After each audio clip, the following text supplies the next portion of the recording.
जो सिलेबसचा पार्ट आहे ना, ज्यामध्ये फर्स्ट आहे वॉटर डिमांड. वॉटर डिमांडमध्ये 2 सेक्शन्स आहेत. पॉप्युलेशन फोरकास्टिंग करतो आपण सगळ्यात पहिले, आणि त्यानंतर व्हॅरियस वॉटर डिमांड्स आपण फाइंड आउट करतो. ओके, सो वॉटर डिमांड झाल्यानंतर आपण depending upon the water demand of the city आपण काय करत असतो, सोर्स फाइंड आउट करतो. सो आपण डिफरंट टाइप्स ऑफ सोर्सेस पाहिले आहेत. सरफेस सोर्सेस असतात, सब सरफेस सोर्सेस असतात. यापासून आपण वॉटर कलेक्ट करतो, कन्वे करत असतो with the help of intake structures and pipes. Okay, so आपण या पाईप्सने वॉटर कलेक्ट कन्वे करून कुठे घेऊन जातो, ट्रीटमेंट प्लांटवरती. सो वॉटर ट्रीटमेंट प्लांटवरती आपण सगळ्यात पहिले काय करतो, क्वालिटी पॅरामीटर चेक करतो. फिजिकल, केमिकल आणि बायोलॉजिकल केमिकल पॅरामीटर चेक करतो आपण, है ना. Physical, biological and chemical parameters check केल्यानंतर depending on the basis of that parameters values आपण काय करत असतो, वॉटरला ट्रीटमेंट प्रोव्हाइड करतो, ज्यामध्ये प्रायमरी, सेकंडरी आणि टर्शियरी अशा 3 स्टेजेसमध्ये वॉटरला ट्रीटमेंट प्रोव्हाइड केली जाते. ओके, सो प्रायमरीमध्ये जसं स्क्रीनिंग असेल, एरेशन असेल, सेकंडरीमध्ये सेडिमेंटेशन असेल, है ना, किंवा त्यामध्ये फिल्ट्रेशन वगैरे करतो, आणि लास्टला आपण टर्शियरी ट्रीटमेंट प्रोसेस प्रोव्हाइड करत असतो. That is nothing but the disinfection, chlorination करतो. ओके, सो आपण या सगळ्या ट्रीटमेंट प्रोसेस थ्रू ना वॉटरला आपण त्या ठिकाणी ट्रीटेड वॉटरला नंतर काय करतो, डिस्ट्रीब्युशन सिस्टीम थ्रू, म्हणजे पाईप्स असतील किंवा डिस्ट्रीब्युशन रिझर्वायर्स असतील, याने आपण काय करतो, n नंबर ऑफ हाऊसेस पर्यंत ट्रीटेड वॉटर जे आहे ते पोहोचवतो. ओके, सो ही सगळी जर्नी आपण पाहिली आहे वॉटर सप्लाय इंजिनिअरिंगची. आता जे की सेशन्स आपण पाहिलेत ना, लास्ट एक जे का आपण 2 to 3 डेज पासून जे काही सेशन्स पाहतोय, या सेशन्समध्ये आपण सगळ्यात पहिले वॉटर डिमांडवरती क्वेश्चन सॉल्व्ह केला होता, आहे ना. पॉप्युलेशन फोरकास्ट करून पाहिली आहे. अर्थमॅटिक इन्क्रीज मेथडवरचं न्यूमेरिकल तुम्हाला मी सांगितलं होतं की जे की गेटमध्ये 1 मार्कसाठी येऊ शकतं, किंवा सपोज जर त्याला त्या ठिकाणी काही ना काही त्याच्यामध्ये अजून कॅल्क्युलेशन वाढवले किंवा डाटा जर जास्त असेल पॉप्युलेशनचा, तर तो 2 मार्क्ससाठी पण येऊ शकतो. सो एक जो आहे अर्थमॅटिक इन्क्रीज मेथडवरचा जो आपण न्यूमेरिकल आहे तो सॉल्व्ह करून पाहिला होता. फ्युचरची पॉप्युलेशन फोरकास्ट कशा प्रकारे करतात ते आपण पाहिलं होतं. त्यानंतर water demand, various types of water demand जे आहे, maximum daily demand, maximum weekly demand आणि maximum monthly, maximum hourly, maximum seasonal water demand किंवा कोइन्सिडेंट ड्राफ्ट, असे सगळे आपण एका न्यूमेरिकलच्या मदतीने सगळे डिफरंट टाइप्स ऑफ ड्राफ्ट जे आहेत ते कॅल्क्युलेट केले होते. Different various types of water demand आपण कॅल्क्युलेशन केलेली आहे. सो हे झालेलं आहे व्हॅरियस वॉटर डिमांड, यावरचं न्यूमेरिकल आपण सॉल्व्ह केलं आहे, जे गेटमध्ये येऊ शकतं. ओके, त्यानंतर बघा मित्रांनो, क्वालिटी ऑफ वॉटरमध्ये आपण पीएच, अल्कलायनिटी आणि हार्डनेसवरचे जे गेटमध्ये येणारे क्वेश्चन्स आहेत ना, 2 मार्क्ससाठी येणारं मोस्टली चान्सेस असतात. पीएच, हार्डनेस आणि अल्कलिनिटी यापैकी एक कोणतं तरी न्यूमेरिकल येईल, यावरचे आपण 2 मार्क क्वेश्चन सुद्धा सॉल्व्ह केले. आणि जे 1 मार्क क्वेश्चन्स असतात, जसे की फ्लोराईडचं कंटेंट एक्सेसमध्ये किंवा डेफिशियन्सीमध्ये गेल्यानंतर काही डिझिजेस आहेत आपण ते पाहिले होते, किंवा त्या ठिकाणी different types of quality parameters असतील, जसं हार्डनेस असेल किंवा पीएच असेल किंवा टेम्परेचर, कलर, टर्बिडिटी, हे आपण त्यावरचे 1 मार्क क्वेश्चन जे आहेत, गेटमध्ये आलेले जे 1 मार्क क्वेश्चन्स आहेत आणि 2 मार्क्स क्वेश्चन सुद्धा सगळे आपण सॉल्व्ह केले आहेत. आणि याचे आन्सर सुद्धा तुम्ही फार चांगल्या प्रकारे जे कमेंट सेक्शनमध्ये तुम्ही सगळे जे आपण थिअरी पार्ट बघितल्यानंतर सगळे आन्सर सुद्धा दिलेले आहेत, बरोबर. आफ्टर दॅट आपण ट्रीटमेंट ऑफ वॉटरच्या युनिटमध्ये सुद्धा स्क्रीनिंगवरचे काही क्वेश्चन असेल, 1-2 आपण पाहिले. जसं स्क्रीनिंगमध्ये जे इन्क्लाइंड पोझिशनमध्ये जे काही बार्स असतात, ओके, ते बार्स आपण इन्क्लाइंड पोझिशनमध्ये का बरं ठेवतो, in order to increase the surface area and to increase and to reduce the velocity of the water so that large amount of the floating matter will get retained on that inclined bars. त्यामुळे आपण काय केलं होतं, screening पाहिलं होतं. Screening नंतर aeration, एरेशनचा purpose आहे डिझॉल्व्ड gases, main purpose आहे डिझॉल्व्ड गॅसेस रिमूव्ह करणे. मग एरेशन नंतर आपण सेडिमेंटेशन पाहिलं होतं, ज्यामध्ये प्लेन सेडिमेंटेशनवरचे आपण गेटमध्ये आलेले 2 मार्क्स क्वेश्चन जे आहेत फार चांगल्या प्रकारे तुम्ही कालच मी पाहिलंय जवळपास सगळ्यांनीच आहे ना, जवळपास 20 पैकी 15 मेंबर जे आहेत त्यांनी सगळ्यांनी आन्सर जे आहेत दिले होते, बरोबर. सो 2 मार्क्स क्वेश्चन तुम्ही सॉल्व्ह करू शकतायत, जे आपण लेक्चर पाहिलं आहे ट्रीटमेंट ऑफ वॉटरवरचं. प्लेन सेडिमेंटेशन टँक जे आहे पूर्णपणे डिझाईन पॅरामीटर्स पाहिल्यानंतर त्यावरचे फार इझी क्वेश्चन्स होते. 2020, 2018, 2019च्या गेटमध्ये रिसेंटली आलेले जे क्वेश्चन्स आहेत ते आपण ट्रीटमेंट ऑफ वॉटरवरचे सॉल्व्ह केले होते, बरोबर. आणि 1 मार्क क्वेश्चन तर आपण नंबर ऑफ जवळपास 40 to 50 क्वेश्चन्स आपण ऑब्जेक्टिव्ह टाईप क्वेश्चन्स आपण पाहिले. आफ्टर ट्रीटमेंट ऑफ वॉटर मी तुम्हाला फर्स्ट लेक्चरमध्ये डिस्ट्रीब्युशन सिस्टीमबद्दल आयडिया दिलेली आहे की डेड अँड ट्री सिस्टीम असेल किंवा ग्रिड आयरन सिस्टीम असेल किंवा सर्क्युलर किंवा रेटिक्युलर असे डिफरंट टाइप्स ऑफ सिस्टीम्स असतात. पाईप्स आणि वॉल्स आपण यूज करतो, याबद्दलचे तुम्हाला थिअरी नोट्स सुद्धा मिळाले. Yes, okay. सो हा सगळा जो पार्ट आहे वॉटर सप्लाय इंजिनिअरिंगचा गेट एक्झाममध्ये हेवी वेटेजसाठी आहे. ठीक आहे. जवळपास जे 10 ते 12 मार्क्समध्ये जे गेटमध्ये जे एन्व्हायरमेंट इंजिनिअरिंग या सब्जेक्टचं वेटेज प्रिव्हियसली विचारलं गेलं होतं, त्यापैकी जवळपास आपण जर इथं पाहिलं आहे ना, हे 2-4 मार्क्स आहे ना, इथे 8 आणि हे 9 मार्क्स. सो 9 मार्क्सचा जो पार्ट आहे, 8 to 9 मार्क्सचा पार्ट जर आला तर वॉटर सप्लाय इंजिनिअरिंगवरचा तो तुम्ही इझिली कव्हर करू शकता. ओके. आता रिमेनिंग जो पार्ट आहे that is of the waste water engineering, pollution control engineering वरती एखादा क्वेश्चन येतो, परंतु जो मोस्ट मेजर पार्ट जो नेक्स्ट आता राहिलेला आहे that is waste water engineering. So बघा मित्रांनो, वेस्ट वॉटर इंजिनिअरिंगचा पार्ट हा सेम जसं आपण ह्या पार्टला जसं आपण याचं थिअरी पॉईंट समजून घेतले आणि त्यानंतर आपण याच्यावरचे काही ऑब्जेक्टिव्ह टाईप क्वेश्चन्स पण सॉल्व्ह केलेले आहेत. सो आता वेस्ट वॉटर इंजिनिअरिंगमध्ये काय आहे बघूया. हा इथे सिलेबस दिलेला आहे. सेम तुम्ही सगळे एक्झाम्स देऊ शकता ना, GATE, JE, MPSC, SSC, UPSC कोणतीही एक्झाम द्या, सिलेबस सेम राहतो. ठीक आहे. एन्व्हायरमेंटल इंजिनिअरिंगसाठी हा जो सिलेबस आपण पाहतोय सेम युनिट्स असतील, फक्त क्वेश्चनची क्वालिटी जी आहे ती त्या ठिकाणी चेंज होत जाते. सो आपण आत्तापर्यंत जसं पाहिलंय ना, अगदी 1 मार्क पासून ते 2 मार्क्स क्वेश्चन म्हणजे जेई पासून तर युपीएससी गेट पर्यंत सगळ्या टाईपचे क्वालिटीचे क्वेश्चन जे आहेत ते आपण सॉल्व्ह केले होते. सेम तसंच आपण वेस्ट वॉटर इंजिनिअरिंगमध्ये सगळा एक एक पार्ट जो आहे तो समजत जाऊया आणि आपण त्यावरचे क्वेश्चन सुद्धा सॉल्व्ह करूया. सो बघा मित्रांनो, introduction to the waste water engineering. ठीक आहे. हां, पूर्ण स्क्रीन दिसत नाहीये का?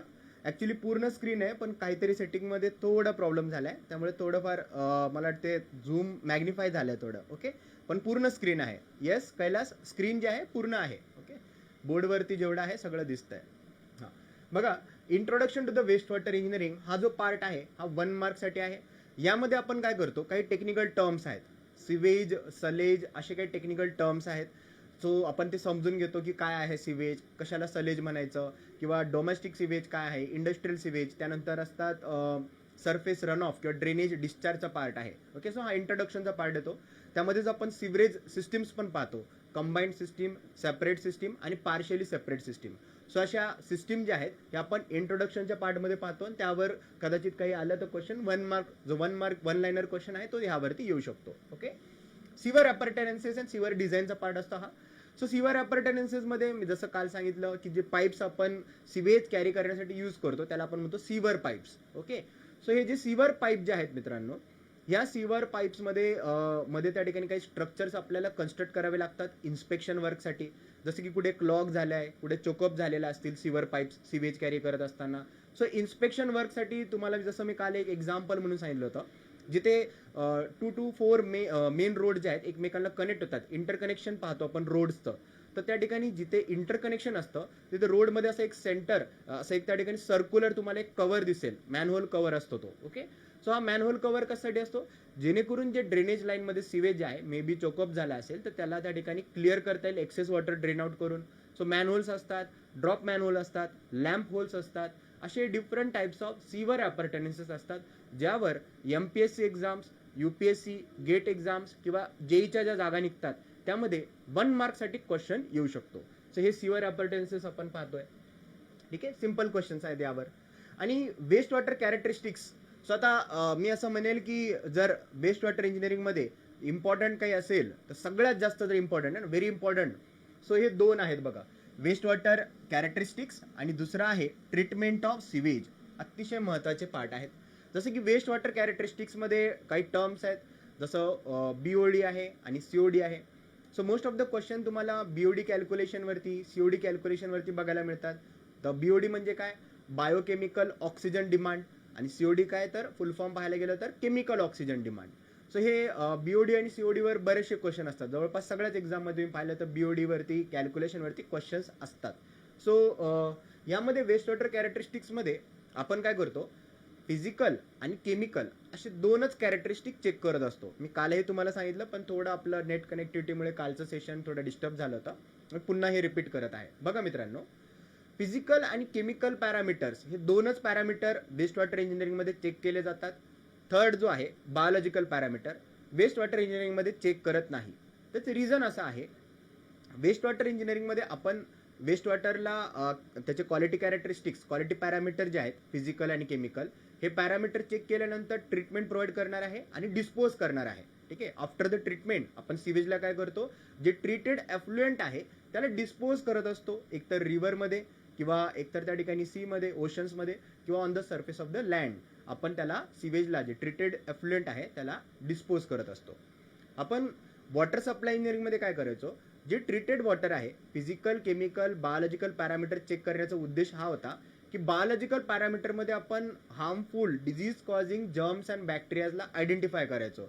त्याचं रिझन असं आहे की फिजिकल जे काय बायोलॉजिकल पॅरामीटरमध्ये जर इन केस पॅथोजन्स म्हणजे हार्मफुल डिझीज कॉझिंग बॅक्टेरिया जर आयडेंटिफाय जर झाला तर त्याला डिसइन्फेक्शनने रिमूव्ह करणं गरजेचं आहे, कारण आपल्याला ते ट्रीटेड वॉटर पुढे ड्रिंकिंग पर्पजसाठी यूज करायचं होतं है ना.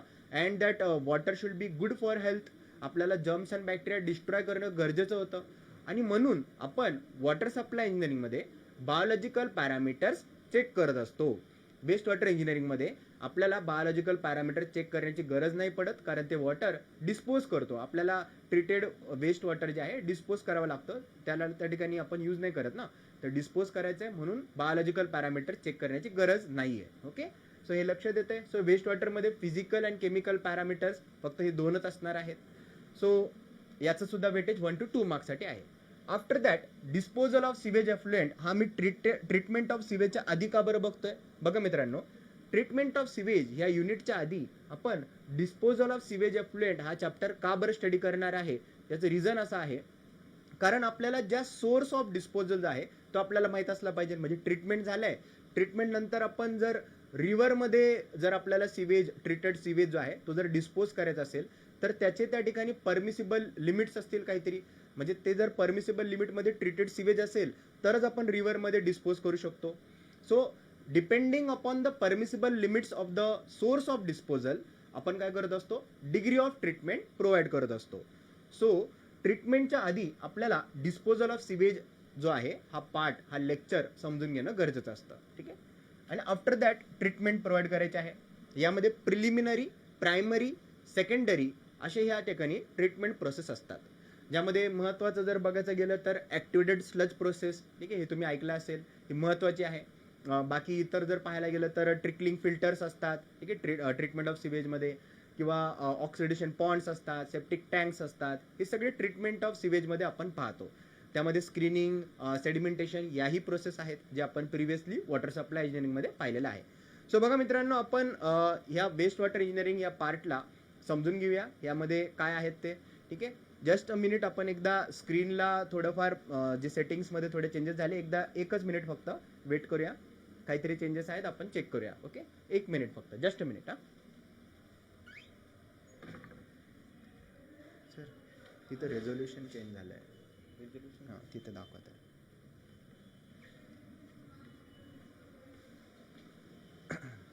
हे इथे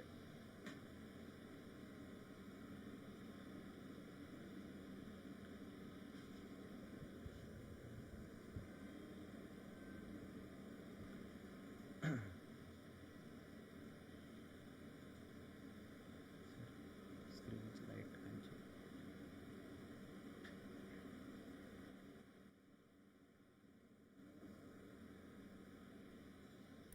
ओके, सो आपण पाहूया. एकच मिनिट फक्त, दडा आहे चालू आहे.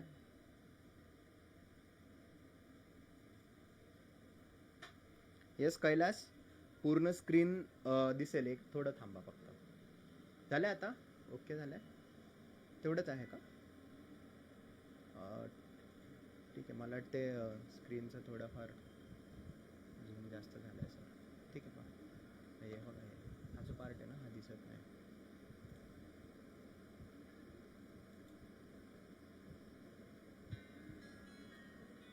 हे थोडं इकडे फिरून पाहू का? है ना?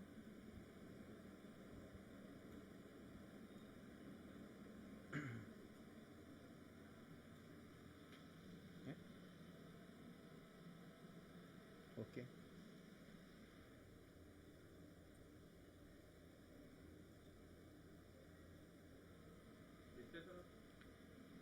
हां ओके सर. आता ठीक आहे, चला. ओके ओके, हां चालेल. सो आपण आता नेक्स्ट पार्टला जे आपल्याला वेस्ट वॉटर इंजिनिअरिंग आहे, तर आता आपण एकदा एक एक करून सगळे पॉईंट्स समजून घेऊया. सो मित्रांनो, इथपर्यंत सगळे डाऊट्स तुमचे क्लिअर झालेले आहेत. येस कैलास, येस ओमकार, ऋषी, आकांक्षा, गौरी, तुम्ही जे मेंबर्स जे सध्या हे सांगू शकता आपण हे जो पार्ट पाहिलेला आहे हा समजलाय तुम्हाला सगळ्यांना? बघा मित्रांनो, हे जे सेशन्स आहेत तुमच्यासाठी, जे आपण हे सेशन जे अरेंज केलेले आहे तुमचे, जे तुम्ही सध्या फायनल इयर स्टुडंट्स आहात, सो हे सगळे जे सेशन्स आहेत हे तुम्हाला आयडिया देत आहेत, ओव्हरव्ह्यू देत आहे मी असं म्हणेल. ठीक आहे, जस्ट तुम्हाला सब्जेक्टचा जो ओव्हरव्ह्यू आहे तो आपल्याला या सेशन मार्फत देण्याचा आपला मोटिव्ह आहे. परंतु मी ज्यावेळेस आपण जो एन्व्हायरमेंटल इंजिनिअरिंग हा सब्जेक्ट जो पाहिलेला आहे यामध्ये तुम्हाला नोट्स आपण प्रोव्हाइड केलेलेच आहेत आणि सोबतच आपण जे जे महत्त्वाचे पॉईंट्स होते सगळे डिस्कस पण केले आणि तुमच्या थ्रूच आहे ना आपण सगळे जे क्वेश्चन्स आहेत 1 मार्क 2 मार्क जवळपास सगळेच क्वेश्चन्स गेटमधले सॉल्व्ह सुद्धा केलेले आहेत आणि याचे आन्सर सुद्धा तुम्ही कॅल्क्युलेट केलेले आहेत, आहे की नाही? बरोबर. सो माझा हा मोटिव्ह आहे की भलेही या सेशनमध्ये आपण 8 to 10 आवर्स 14 आवर्स हा टाइम आहे, आपल्याकडे लिमिटेड टाइम आहे, परंतु या टाइममध्ये सुद्धा बऱ्याचशा गोष्टी तुम्ही शिकायला मिळतात तुम्हाला. ठीक आहे, आणि हे सेशन्स तुम्हाला असेच सगळ्या सब्जेक्टचे जे सेशन्स जे आहेत हे तुम्हाला सब्जेक्टचा ओव्हरव्ह्यू देतात. जर इन केस तुम्हाला जेईच्या एक्झाम जर तुम्ही पाहिलं, जस्ट मी तुम्हाला एक थोडक्यात थोड्याफार आयडिया देत आहे. बघा, इन केस जर तुम्ही जेईच्या जर जागा पाहिल्या ज्यांचा डिप्लोमा झाला आहे, ठीक आहे, त्यांच्यासाठी सांगतोय जे डिप्लोमा त्यानंतर डिग्रीला आले असतील. सो जेईच्या जर वॅकन्सीज पाहिल्या तुम्ही महाराष्ट्रामध्ये तर एक साधारणतः 4 to 4,500, ठीक आहे, 4 ते 4,500 जागा ज्या आहेत ह्या जवळपास 2016 पासून ते 2020 पर्यंत आलेल्या आहेत, म्हणजे लॉकडाऊनच्या आधी 2019 पर्यंत. 2016 ते 2019 मध्ये 4 ते 4,500 जेईच्या जागा निघालेल्या आहेत वेगवेगळ्या डिपार्टमेंटमध्ये. PWD डिपार्टमेंट असेल, ओके, WRD डिपार्टमेंट असेल, ओके, म्युनिसिपल कॉर्पोरेशन्स असतात, जसं औरंगाबाद महानगरपालिकेची पण जागा निघाली होती 2019 मध्ये. BMC असते म्युनिसिपल कॉर्पोरेशन्समध्ये. ओके, तर BMC फार फेमस आहे, दर 2 ते 3 वर्षानंतर याच्या जागा निघतात. आता रिसेंटली नोव्हेंबर किंवा डिसेंबरमध्ये BMC मध्ये जेईच्या जागा निघण्याचे चान्सेस आहेत. ठीक आहे, तो ज्यांचा डिप्लोमा झालेला आहे, या जो काही ओव्हरव्ह्यू आहे या सब्जेक्टचा आपण जो घेतोय यामधूनही तुम्हाला फायदा होईल. परंतु डिटेल सुद्धा मी तुम्हाला काय करायला पाहिजे याबद्दल एक जस्ट 5 ते 10 मिनिटात आयडिया देतोय, मग आपण सब्जेक्टकडे येऊया. बघा, BMC असतात किंवा पुणे महानगरपालिका असेल, ठीक आहे, पुणे म्युनिसिपल कॉर्पोरेशन असेल, सो अशा वेगवेगळ्या महानगरपालिकेच्या जागा निघतात. टाउन प्लॅनिंग डिपार्टमेंट असतं, PWD WRD डिपार्टमेंट किंवा WCD डिपार्टमेंट आहे, यामध्ये जागा निघत असतात जेईच्या. आणि बरेचसे, जसं की आता सध्या WRD मध्ये 2019ला 500 जागा निघाल्या होत्या. PWDच्या 2019-18 मध्ये जवळपास 400 ते 600 जागा निघालेल्या आहेत टोटल. ओके, सो अशा वेगवेगळ्या डिपार्टमेंटच्या कॉर्पोरेशनच्या जागा निघतात आणि PWD WRD सारख्या ह्या मोठ्या डिपार्टमेंटमध्ये अगदी तुम्ही डिप्लोमा बेसिसवरती डिग्री चालू असताना, तुमचं फायनल इयर असताना किंवा डिग्री झाल्यानंतर जो हे क्लासेस असतील किंवा हे जे सेशन्स आहेत यामधून तुम्ही काय करू शकतात, या जेईच्या पोस्टला तुम्ही अप्लाय करून त्या ठिकाणी चांगला एक पोस्ट मिळवू शकता. ठीक आहे, तर यासाठी जो अभ्यास जो तुम्ही पाहतायत हा तुम्हाला रिक्वायर्ड आहे, टेक्निकल प्लस नॉन टेक्निकल. आता हे झालं जेई बद्दल. MPSC जी की फक्त ज्यांचं डिप्लोमा नसेल, फक्त डिग्रीच्या बेसिसवर आहे, तर त्यांना MPSC मध्ये अपॉर्च्युनिटी असते. ठीक आहे, UPSC ज्याला IAS ची पोस्ट, ठीक आहे, गेट एक्झाम थ्रू MTech किंवा व्हॅरियस PSUs मध्ये तुम्हाला अपॉर्च्युनिटीज असतात. सो हे सगळे तुम्हाला संधी या जसं की तुम्ही हे जे सब्जेक्ट जे आहेत स्टडी करतो पण टेक्निकल सब्जेक्ट याचा अभ्यास करून तुम्हाला मिळू शकतात. सो MPSC मध्ये सुद्धा 2017 पासून जवळपास आत्तापर्यंत साधारणतः 1600 ते 1800 जागा आत्तापर्यंत आलेल्या आहेत. ठीक आहे, MPSC मार्फत. UPSC मार्फत दरवर्षी ऍड येते, MPSC मार्फत सुद्धा दरवर्षी ऍड आलेली आहे आणि गेट तर तुम्हाला इच अँड एव्हरी इयर देण्याची संधी देतेच. ठीक आहे, MTechला वगैरे तुम्हाला ऍडमिशन किंवा इतर PSU साठी फायदेशीर आहेच. परंतु आता जर मी पाहिलं, एक जॉब जर आपण असं एक प्रायोरिटीला जर धरलं आणि डिप्लोमा किंवा डिग्री बेसिसवर जर तुम्ही जॉब जर पाहायला गेलं, डिग्री बेसिसवर सुद्धा डायरेक्ट रिक्रुटमेंट एक्झाम असतात, जसं म्हाडा, सिडको, ट्रान्सको, जेनको अशा डिपार्टमेंटमध्ये काय असतात की तुमच्या जागा निघतात. किंवा BMC मध्ये सुद्धा डिग्री बेसिसवर, प्युअरली डिग्री बेसिसवर तुम्ही सब इंजिनियर या पोस्टसाठी अप्लाय करू शकतात. BMC मध्ये, म्युनिसिपल कॉर्पोरेशनमध्ये काही काही ठिकाणी डिग्री हे त्या ठिकाणी एलिजिबिलिटी क्रायटेरियामध्ये पाहिली जाते. ओके, सो हे जर तुम्हाला डिपार्टमेंटसाठी अप्लाय करत असेल, डायरेक्ट रिक्रुटमेंट पोस्ट असतात किंवा MPSC मध्ये 3 स्टेजेस असतात, प्रिलिम्स, मेन्स आणि इंटरव्ह्यू. सो यासाठी जो अभ्यास जो आहे हा तुम्ही जे second year to final year जे टेक्निकल सब्जेक्ट पाहिलेले आहेत त्याचा अभ्यास प्लस काही एक्झाममध्ये रिझनिंग, ॲप्टिट्यूड, थोडंफार मराठी, इंग्लिश, GS हे थोडंफार रिक्वायर्ड असतं. जसं गेटमध्ये पण मॅथ्स वगैरे ॲप्टीचा पार्ट आहेच. ओके, सो हे टेक्निकल प्लस नॉन टेक्निकल जर तुम्ही स्ट्रॉंग ठेवलं तर तुम्ही या सगळ्या प्रकारच्या ज्या एक्झाम ज्या आहेत तुम्ही क्रॅक करू शकतात. आता बघा, जस्ट एक ओव्हरव्ह्यू सेशन असतो आपला हा गेटसाठी, जो 10, 14, 15 आवर जे आपल्याला मिळतात प्रत्येक सब्जेक्टला. काही सब्जेक्टला 6 to 8 आवर्समध्ये आपल्याला एक ओव्हरव्ह्यू बघायचा आहे, ठीक आहे, तुमच्यासाठी जे आम्ही सेशन्स अरेंज केले त्यामध्ये. सो माझं एक मोटिव्ह असं असेल की जर तुम्ही जॉब, एक गव्हर्नमेंट जॉब जर तुम्हाला मिळत असेल MPSC जेईच्या एक्झाममध्ये, तर एक फार चांगली संधी आहे की तुम्ही एक साधारणतः पुढच्या 5 ते 6 महिने एक रेकॉर्डेड लेक्चर जे आपण इग्नाइट अकॅडमीचा हा जसं ओव्हरव्ह्यू सेशन आहे, यापेक्षा डिटेल्ड कोर्समध्ये जर तुम्ही अभ्यास केला तर नक्कीच हे MPSC किंवा जेईमध्ये किंवा हे डायरेक्ट रिक्रुटमेंट पोस्ट आहेत किंवा गेटमध्ये सुद्धा एक चांगला स्कोर आणू शकता जर डिटेल्ड वेमध्ये स्टडी केला असेल तर. सो त्यासाठी जस्ट इथे मी एक थोडंफार शो करत आहे इथे ॲडव्हर्टाईज आपल्या. सो हे MPSCचा 1 इयरचा कोर्स असतो, 1 इयर व्हॅलिडिटीचा, 2 इयर 3 इयर व्हॅलिडिटीचे पण कोर्स आहेत जर तुमच्यामध्ये कोणी सेकंड इयर 3rd इयरला प्रिपेअर करत असेल. सो कोर्स व्हॅलिडिटी आहे. इग्नाइट अकॅडमीचं त्या ठिकाणी ॲप आहे, इग्नाइट ऑनलाईन अकॅडमी नावाचा ॲप आहे, प्ले स्टोअरवरून डाउनलोड करायचं. यामध्ये तुम्हाला MPSC आणि जेईसाठीचा रेकॉर्डेड कोर्स मिळतो, पूर्णपणे रेकॉर्डेड लेक्चर्स आहेत, डिजिटल बोर्डवरचे काही व्हाईट बोर्डवरचे लेक्चर्स असतील. सो रेकॉर्डेड लेक्चर सगळे टेक्निकल प्लस नॉन टेक्निकल सगळ्या सब्जेक्टसाठी आहे. जसं इथं हा जेईसाठी शो केला आहे आणि इथे MPSC मेन्ससाठी आहे. ओके, हे MPSC मेन्ससाठी आहे. प्रिलिमचा सुद्धा रेकॉर्डेड कोर्स आहेत आपल्याकडे. आणि तुम्ही इथं पाहू शकता हे WRD, PWD, म्युन्सिपल कॉर्पोरेशन 2019 मध्ये PWD WCDची जी एक्झाम झाली होती त्यामध्ये जो हा रँक 1 आलेला विद्यार्थी जो आहे आपल्या इग्नाइट अकॅडमीचाच आहे, औरंगाबादमध्येच आहे तुमच्या इग्नाइट अकॅडमी, ठीक आहे.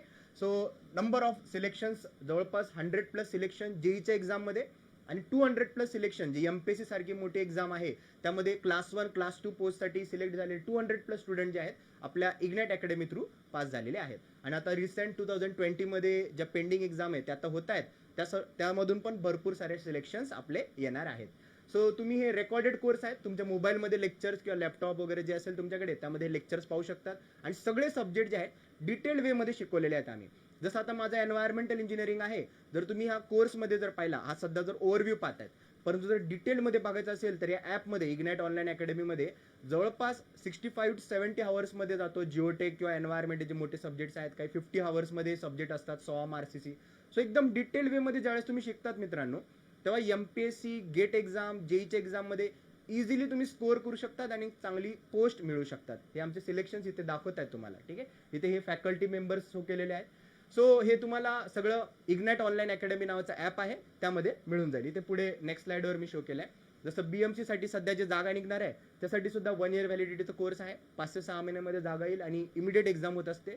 सो याच्यामध्ये सुद्धा सिलेक्शनसाठी टेक्निकल प्लस नॉन टेकचा सिलेबस रेकॉर्डेड फॉर्ममध्ये आहे.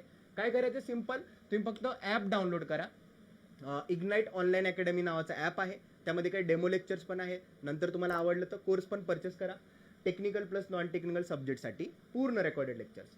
आणि जर तुम्हाला जॉब अपडेट्स, तुम्ही म्हणणार सर गव्हर्नमेंट जॉब वॅकन्सीज आम्हाला कसं कळणार की MPSCच्या जागा किती निघाल्या किंवा आता सध्या जेईच्या जागा निघणार आहे. सो इम्पॉर्टंट जर अपडेट पाहिजे नसेल तर टेलिग्राम ॲप डाउनलोड करायचं प्ले स्टोअरवरून, ठीक आहे. टेलिग्राम ॲप डाउनलोड केलं की त्यावर इग्नाइट सिव्हिल या चॅनलला जॉईन करायचं, ठीक आहे. इग्नाइट सिव्हिल या टेलिग्राम चॅनलला जॉईन केलं की तुम्हाला सगळे जॉब अपडेट्स मिळतील, करंट अपडेट्स किंवा काही नोट्स असतात, काही महत्त्वाचे पॉईंट्स, काही क्विज असतात, MCQ क्वेश्चन्स, सगळे तुम्हाला इथं इग्नाइट सिव्हिल या टेलिग्राम चॅनलवर मिळतात. ओके, सो हे जस्ट तुमच्या माहितीसाठी. तुम्ही नक्कीच एक काही ना काहीतरी एक चांगला ट्रॅक सिलेक्ट करा, ठीक आहे. प्रायव्हेटमध्ये पण ऑपॉर्च्युनिटी असते. मी स्वतः LNT मध्ये जॉब केलेला आहे, पण आता मला टीचिंगमध्ये त्या ठिकाणी चांगलं वाटतंय तर मी टीचिंग फील्ड चॉईस केलेली आहे. सो असे बरेचसे फील्ड आहेत प्रायव्हेटमध्ये. बिझनेस ऑपॉर्च्युनिटीज पण आहेत जर तुमचं घरची फायनान्शियल कंडिशन चांगली असेल. पण बऱ्याच जणांचं असतं ना, गावाकडे असेल किंवा तुम्ही शहरामध्ये राहत असाल, सो एक गव्हर्नमेंट जॉब एक सिक्युअर जॉब आहे. तुम्ही पाहिलं असेल लॉकडाऊनमध्ये प्रायव्हेट जॉबचं थोडंफार डिफिकल्ट होतं, पण गव्हर्नमेंट जॉब सगळे त्या ठिकाणी जॉबवाले जे आहेत लॉकडाऊनमध्ये सुद्धा कामावरती होते आणि त्यांचा पेमेंट सुरूच होता. सो गव्हर्नमेंट जॉब तुम्हाला एक चांगली opportunity, life time security provide करते आणि त्यासाठी तुम्ही प्रयत्न केला हे आपल्या कोर्स थ्रू तर नक्कीच एक पोस्ट सुद्धा काढू शकता. सो आता आपण येऊया आपल्या सब्जेक्टवरती. जस्ट एक इन्फॉर्मेशन तुम्हाला द्यायसाठी होती. ओके, सो आता आपण वेस्ट वॉटर कॅरेक्टरिस्टिक्स बद्दल हा जो introduction to the waste water engineering हा जो पार्ट आहे याला सुरुवात करूया, ठीक आहे. फर्स्ट लेक्चरला, ठीक आहे. Introduction to the waste water engineering मध्ये काय आहे आपण पाहूया.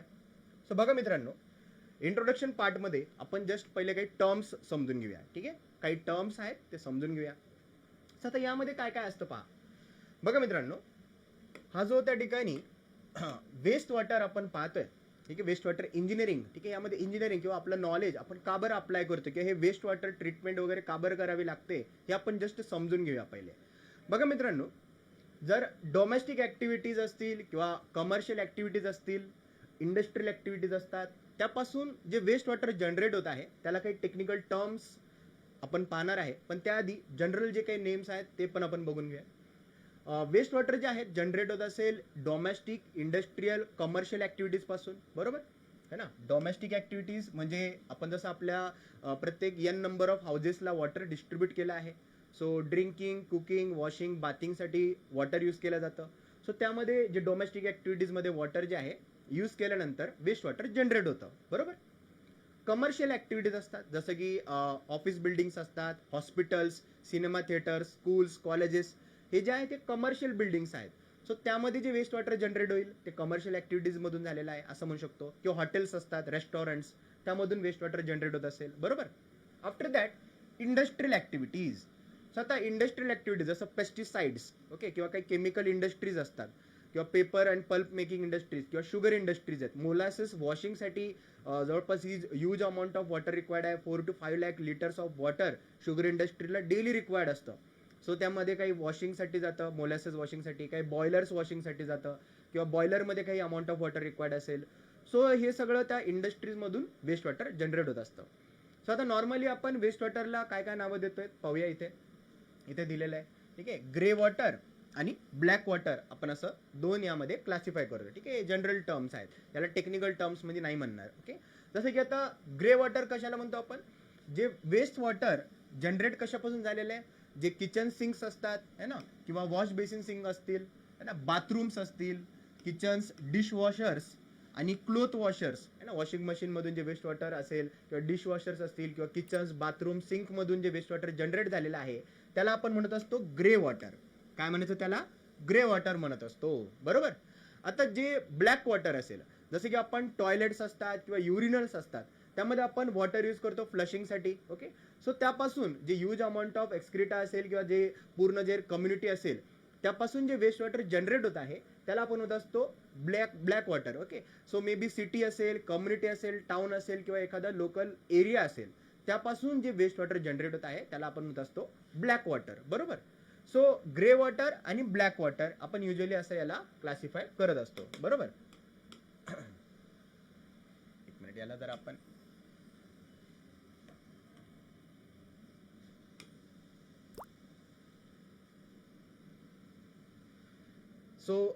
आपण हे पाहतोय, ठीक आहे.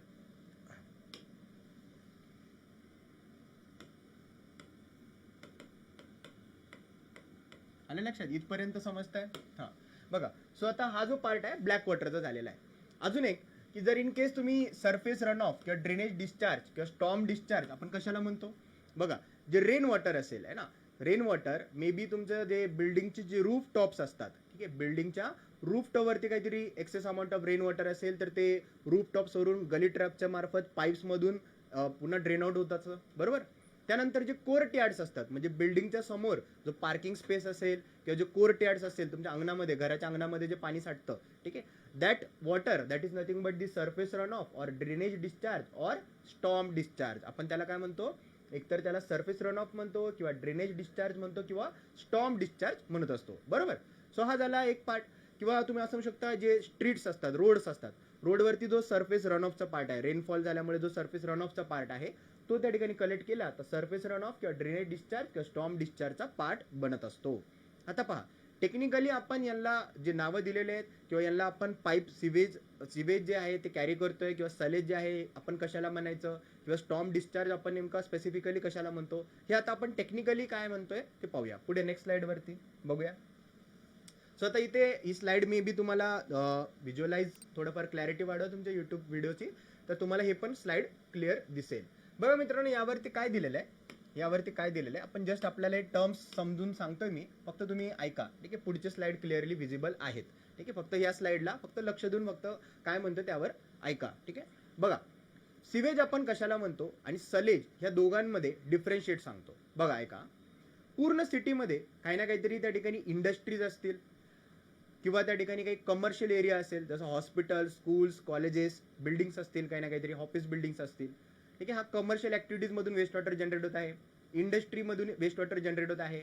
पुन्हा आपल्या जे डोमेस्टिक ऍक्टिव्हिटीज आहेत म्हणजे N number of residential buildings असतील, ठीक आहे. सो या N number of residential buildings मध्ये डोमेस्टिक ऍक्टिव्हिटीज मधून काहीतरी वेस्ट वॉटर जनरेट होत आहे. सो हे एंटायर कम्युनिटीचं domestic activities, commercial activities, industrial activities यामधून जे वेस्ट वॉटर जनरेट होत आहे या वेस्ट वॉटरला कंबाइंडली आपण म्हणत असतो सिवेज. ठीक आहे, we called it as a sewage. ठीक आहे, त्याला आपण म्हणतो असतो सिवेज.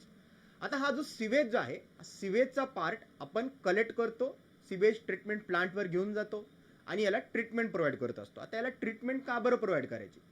या सिवेजमध्ये ऑर्गॅनिक मॅटर प्रेझेंट असतो. ठीक आहे, जसं की आपण पाहिलंय वॉटर क्लोजेट्स किंवा युरिनल्स किंवा टॉयलेट्स मधून जे वेस्ट वॉटर जनरेट होत असेल तर त्यामध्ये ऑर्गॅनिक मॅटर प्रेझेंट असेल.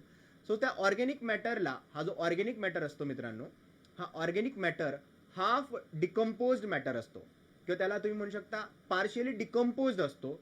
आणि हा पार्शियली डिकम्पोज्ड मॅटर जो आहे हा हार्मफुल आहे. आणि या हार्मफुल ऑर्गॅनिक मॅटरला किंवा या हार्मफुल हाफ डिकम्पोज्ड ऑर्गॅनिक मॅटरला ट्रीटमेंट करणं फार गरजेचं आहे. कारण हा हाफ डिकम्पोज राहिला तर यापासून खूप सारे डिझिजेस स्प्रेड होऊ शकतात. ओके, आणि हा हाफ डिकम्पोज ऑर्गॅनिक मॅटर म्हणून आपण सिवेज ट्रीटमेंट प्लांटवर घेऊन जातो, सिवेज सोबत कलेक्ट करून आणि याला ट्रीटमेंट प्रोव्हाइड करत असतो. सो आता हाफ डिकम्पोज ऑर्गॅनिक मॅटरला सिवेज ट्रीटमेंट प्लांटवर नेमकं काय करतो ते एक सांगतो. एकतर त्या ठिकाणी सिवेजमध्ये हाफ डिकम्पोज ऑर्गॅनिक मॅटरला फुल्ली डिकम्पोज करण्यासाठी आपण एकतर सिवेजमध्ये ऑक्सिजन प्रोव्हाइड करतो. ठीक आहे, ऑक्सिडाइज करतो, एरेशन करतो आपण. किंवा तुम्ही असं म्हणू शकता बॅक्टेरियाज आहे, आर्टिफिशियली आपण लॅबोरेटरीजमध्ये मायक्रोबायल बॅक्टेरिया जे असतात ते आपण सिवेजमध्ये ऍड करतो. ज्या वेळेस आपण वेस्ट वॉटरमध्ये बॅक्टेरियाज खूप लार्ज क्वांटिटीमध्ये ज्यावेळेस आपण बॅक्टेरियाज ऍड करणार तेव्हा ते काय करतात, ऑक्सिजन आणि बॅक्टेरिया आहे ना, काय होणार आहे त्यामुळे वेस्ट वॉटरमध्ये ऍड झाल्यामुळे बॅक्टेरियाज काय करतील, ते जे हाफ डिकम्पोज मॅटर जे आहे त्याला ऑक्सिजन यूज करून बॅक्टेरियाज त्याला फुल्ली डिकम्पोज करतील. आणि ज्यावेळेस ऑर्गॅनिक मॅटर फुल्ली डिकम्पोज होतो तो ऑर्गॅनिक मॅटर कन्वर्ट होत असतो इनऑर्गॅनिक मॅटरमध्ये, that is harmless matter. Okay, inorganic matter हा हार्मलेस असतो. सो ऑर्गॅनिकचं कन्व्हर्जन इनऑर्गॅनिकमध्ये करणं, this is nothing but the sewage treatment process. ठीक आहे, ऑर्गॅनिक मॅटरला इनऑर्गॅनिक मॅटरमध्ये कन्वर्ट करायचं काम कुठे करत असतो, सिवेज ट्रीटमेंट प्लांटवरती करत असतो. ओके, सो हे आपण त्या ठिकाणी पाहणार आहे आपल्या या जर्नीमध्ये. बघा मित्रांनो, जसं की आता सिवेजमध्ये मी म्हटलं harmful organic biodegradable semi solid waste water असतं. नेमकं सिवेजमध्ये काय काय असतं अजून जर याचं डिटेल क्लासिफिकेशन केलं तर जवळपास 99